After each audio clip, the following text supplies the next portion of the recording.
ನಮಸ್ಕಾರ ಸ್ನೇಹಿತರೆ, ಮತ್ತೊಮ್ಮೆ ನಮ್ಮ ಚಾನೆಲ್ಗೆ ಸ್ವಾಗತ. ಸ್ನೇಹಿತರೆ, ಇವತ್ತಿನ ನಮ್ಮ ಈ ವಿಡಿಯೋ ಮಹಿಳೆಯರು ಮಾತ್ರವಲ್ಲ ಪುರುಷರು ಕೂಡ ಖುಷಿ ಪಡ್ತಕ್ಕಂಥ ವಿಡಿಯೋ. ಎಷ್ಟು ದಿನ ಸೋಷಿಯಲ್ ಮೀಡಿಯಾದಲ್ಲಿ ಈ ಸುದ್ದಿ ಹರಿದಾಡ್ತಿತ್ತು, ಆದರೆ ಎಲ್ಲರೂ ಕೂಡ ಇದು ಸುಳ್ಳು ಸುದ್ದಿ ಇರಬಹುದೇನೋ ಅಂತ ಸುಮ್ಮನಾಗ್ಬಿಟ್ಟಿದ್ರು. ಆದರೆ ಆ ಸುದ್ದಿ ನಿಜಕ್ಕೂ ಕೂಡ ಖಂಡಿತವಾಗಿಯೂ ಸತ್ಯವಾದ ಸುದ್ದಿ. ಹಾಗಾದರೆ ಕೇಂದ್ರ ಸರ್ಕಾರದಿಂದ ಮಹಿಳೆಯರು ಮತ್ತು ಪುರುಷರಿಗೂ ಸಿಕ್ಕಿರ್ತಕ್ಕಂಥ ಗುಡ್ ನ್ಯೂಸ್ ಏನು, ಇದರ ಬಗ್ಗೆ ಡೀಟೇಲ್ಸನ್ನು ಕೊಡ್ತಾ ಹೋಗ್ತೀನಿ. ಅದಕ್ಕಿಂತ ಮೊದಲು ನೀವೇನ ನಮ್ಮ ಚಾನಲನ್ನು ಸಬ್ಸ್ಕ್ರೈಬ್ ಮಾಡ್ಕೊಂಡಿಲ್ಲ ಅಂದರೆ ನಮ್ಮ ಚಾನಲನ್ನು ಸಬ್ಸ್ಕ್ರೈಬ್ ಮಾಡ್ಕೊಳ್ಳಿ. ಹಾಗೆ ಪಕ್ಕದಲ್ಲಿ ಬರ್ತಕ್ಕಂಥ ಬೆಲ್ ಐಕಾನ್ ಮೇಲೆ ಕ್ಲಿಕ್ ಮಾಡಿಕೊಂಡ್ರೆ ನಾನು ಮಾಡ್ತಕ್ಕಂಥ ಎಲ್ಲ ವಿಡಿಯೋದ ಅಪ್ಡೇಟ್ಸ್ ಮೊದಲಿಗೆ ನಿಮ್ಮ ಮೊಬೈಲನ್ನು ತಲುಪ್ತಾ ಹೋಗುತ್ತೆ. ಸೊ ಸ್ನೇಹಿತರೆ, ಕೇಂದ್ರ ಸರ್ಕಾರ ಮಹಿಳೆಯರು ಹಾಗೂ ಪುರುಷರು ಇಬ್ಬರಿಗೂ ಕೊಟ್ಟಿರ್ತಕ್ಕಂಥ ಗುಡ್ ನ್ಯೂಸ್ ಏನು ನೋಡ್ತಾ ಹೋಗೋಣ ಬನ್ನಿ. ಸ್ನೇಹಿತರೆ, ಇಷ್ಟು ದಿನ ಸೋಷಿಯಲ್ ಮೀಡಿಯಾದಲ್ಲಿ ಉಚಿತವಾಗಿ ಮಹಿಳೆಯರಿಗೆ ಹೊಲಿಗೆ ಯಂತ್ರ ಸಿಗುತ್ತೆ ಅನ್ನುವಂತಹ ಸುದ್ದಿ ಹರಿದಾಡ್ತಿತ್ತು. ಎಲ್ಲರೂ ಇದನ್ನ ಫೇಕ್ ಇರಬಹುದೇನೋ, ಯಾರೋ ಫೇಕ್ ಸುದ್ದಿನ ಹರಿಬಿಡ್ತಿದ್ದಾರೆ ಅಂತ ಅನ್ಕೊಂಡಿದ್ರು. ಆದರೆ ಇದು ನಿಜವಾಗಿಯೂ ಕೂಡ ಒಳ್ಳೆಯ ಸುದ್ದಿ ಅಥವಾ ಗುಡ್ ನ್ಯೂಸ್ ಅಂತಲೇ ಹೇಳಬಹುದು. ಯಾಕಂತಂದ್ರೆ ಈ ಸುದ್ದಿ ಸುಳ್ಳು ಸುದ್ದಿ ಅಲ್ಲ, ಇದು ನಿಜಕ್ಕೂ ಕೂಡ ಕೇಂದ್ರ ಸರ್ಕಾರದ ಒಂದು ಸ್ಕೀಮ್, ಅಂದ್ರೆ ಕೇಂದ್ರ ಸರ್ಕಾರದ ಒಂದು ಯೋಜನೆ. ಹೌದು, ಪ್ರಧಾನಮಂತ್ರಿ ವಿಶ್ವಕರ್ಮ ಯೋಜನೆಯ ಅಡಿಯಲ್ಲಿ ಉಚಿತ ಹೊಲಿಗೆ ಯಂತ್ರ ವಿತರಣಾ ಕಾರ್ಯಕ್ರಮವನ್ನು ಇದೀಗ ಕೇಂದ್ರ ಸರ್ಕಾರ ಆರಂಭ ಮಾಡಿದೆ ಅಂತ ಹೇಳಬಹುದು. ಹೌದು, ಉಚಿತವಾಗಿ ಕೇವಲ ಮಹಿಳೆಯರಿಗೆ ಮಾತ್ರವಲ್ಲ, ಪುರುಷರಿಗೂ ಕೂಡ, ಅಂದರೆ ಯಾರ್ಯಾರು ಟೈಲರಿಂಗ್ ವೃತ್ತಿಯನ್ನು ಮಾಡ್ತಿರ್ತಾರೋ ಅಂಥವ್ರು ಎಲ್ಲರಿಗೂ ಕೂಡ ಈ ಒಂದು ಉಚಿತ ಹೊಲಿಗೆ ಯಂತ್ರವನ್ನು ವಿತರಣೆ ಮಾಡಲಿಕ್ಕೆ ಕೇಂದ್ರ ಸರ್ಕಾರ ಮುಂದಾಗಿದೆ. ಹಾಗಾದರೆ ಉಚಿತವಾಗಿ ಹೊಲಿಗೆ ಯಂತ್ರವನ್ನು ಪಡ್ಕೊಬೇಕು ಅಂತಂದರೆ ಏನು ಮಾಡಬೇಕು ಅಂತ ನೀವು ಕೇಳಬಹುದು. ಖಂಡಿತವಾಗಿಯೂ ತಿಳಿಸ್ಕೊಡ್ತೀನಿ. ಉಚಿತವಾಗಿ ಹೊಲಿಗೆ ಯಂತ್ರವನ್ನು ಪಡಿಲಿಕ್ಕೆ ಅರ್ಹರು ಯಾರು ಅನ್ನೋದನ್ನ ಫಸ್ಟ್ ನೋಡ್ತಾ ಹೋಗೋಣ. ಅರ್ಜಿದಾರರು, ಅಂದರೆ ಉಚಿತವಾಗಿ ಹೊಲಿಗೆ ಯಂತ್ರವನ್ನು ಪಡ್ಕೊಳ್ಬೇಕು, ಅದಕ್ಕೋಸ್ಕರ ನಾನು ಅರ್ಜಿಯನ್ನು ಸಲ್ಲಿಸ್ತೀನಿ ಅಂತ ಹೇಳ್ತಾರಲ್ಲ, ಅಂಥವರು ನಮ್ಮ ದೇಶದ ನಾಗರಿಕರಾಗಿರಬೇಕು, ಭಾರತೀಯ ನಾಗರಿಕರಾಗಿರಬೇಕು, ನಮ್ಮ ದೇಶದಲ್ಲಿನೇ ಅವರು ವಾಸವನ್ನು ಮಾಡ್ತಾ ಇರಬೇಕು. ಇದರ ಜೊತೆಗೆ ಹೊಲಿಗೆ ಕೆಲಸ ಮಾಡ್ತವರು, ಅಂದರೆ ಹೊಲಿಗೆ ಕೆಲಸ ಯಾರು ಮಾಡ್ತಾರೋ ಅಂಥವರು ಕೂಡ ಈ ಯೋಜನೆಗೆ ಅರ್ಜಿಯನ್ನು ಸಲ್ಲಿಸಬೇಕು. ಸೊ ಹೊಲಿಗೆ ಕೆಲಸ ಅವರಿಗೆ ಕರಗತವಾಗಿರಬೇಕು.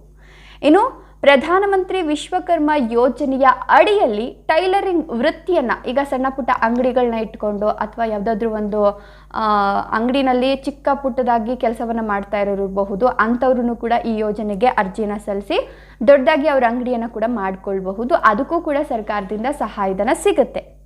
ಇನ್ನು ಮುಖ್ಯವಾಗಿ ಈ ಯೋಜನೆಗೆ ಅರ್ಜಿ ಸಲ್ಲಿಸ್ತಕ್ಕಂಥವ್ರು 18 ವರ್ಷ ತುಂಬಿರಬೇಕು. ಅಂದರೆ 18 ವರ್ಷ ಮೇಲ್ಪಟ್ಟವ್ರು ಯಾರಿರ್ತಾರೋ ಅಂಥವ್ರು ಈ ಒಂದು ಯೋಜನೆಗೆ ಅರ್ಜಿಯನ್ನು ಸಲ್ಲಿಸಬಹುದು. ಹಾಗಾದರೆ ಅರ್ಜಿಯನ್ನು ಸಲ್ಲಿಸೋದಕ್ಕೆ ಏನೆಲ್ಲ ಡಾಕ್ಯುಮೆಂಟ್ಸ್ ಬೇಕಾಗುತ್ತೆ ಅಂತ ಕೂಡ ನೀವು ಕೇಳಬಹುದು. ಇವಾಗ ಯಾರ್ಯಾರು ಅರ್ಜಿಯನ್ನು ಸಲ್ಲಿಸಬಹುದು ಅನ್ನೋದು ಅರ್ಥ ಆಗಿದೆ ಅನ್ಕೊತೀನಿ. 18 ವರ್ಷ ತುಂಬಿರಬೇಕು, ನಮ್ಮ ದೇಶದ ನಾಗರಿಕರಾಗಿರಬೇಕು, ಅವರಿಗೆ ಹೊಲಿಗೆ ಅಂದರೆ ಹೊಲಿಗೆ ಯಂತ್ರದ ಬಗ್ಗೆ ಮಾಹಿತಿ ಇರಬೇಕು, ಅವರು ಹೊಲಿಗೆ ಯಂತ್ರದ ಕೆಲಸವನ್ನು ಮಾಡ್ತಾ ಇರಬೇಕು, ಅಂದರೆ ಟೈಲರ್ ಆಗಿ ಕೆಲಸವನ್ನು ನಿರ್ವಹಿಸ್ತಾ ಇರಬೇಕು. ಇನ್ನು ಪುರಾವೆಗಳು, ಅಂದರೆ ಡಾಕ್ಯುಮೆಂಟ್ಸ್ ಏನೆಲ್ಲ ಬೇಕಾಗುತ್ತೆ ಅಂತ ಕೇಳಿದ್ರೆ, ಮುಖ್ಯವಾಗಿ ಎಲ್ಲೇ ಹೋದರೂ ಕೂಡ ಕೇಳೋದು ಆಧಾರ್ ಕಾರ್ಡ್.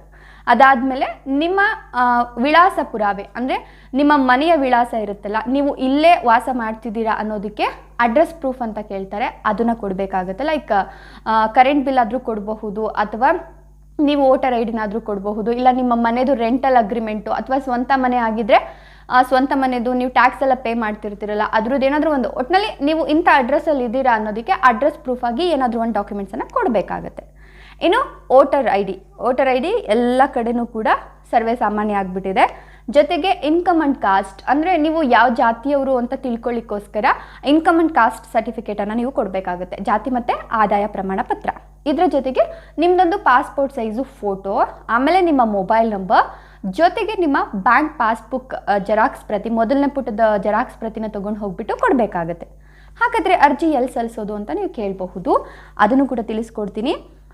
www.pmvishwakarma.government.in ಈ ಒಂದು ವೆಬ್ಸೈಟ್ಗಾದರೂ ಹೋಗ್ಬಿಟ್ಟು ನೀವು ಆನ್ಲೈನ್ ಮುಖಾಂತರ ಆದ್ರೂ ಕೂಡ ಅರ್ಜಿಯನ್ನು ಸಲ್ಲಿಸಬಹುದು. ಇಲ್ಲ ನನಗೆ ಆನ್ಲೈನಲ್ಲಿ ಅರ್ಜಿ ಸಲ್ಲಿಸೋಕ್ಕೆ ಬರೋದಿಲ್ಲ, ನಾನು ಏನು ಮಾಡಲಿ ಅಂತ ಕೇಳೋರು, ಅವರು ಆಫ್ಲೈನಲ್ಲೂ ಕೂಡ ಅರ್ಜಿಯನ್ನು ಸಲ್ಲಿಸಬಹುದು.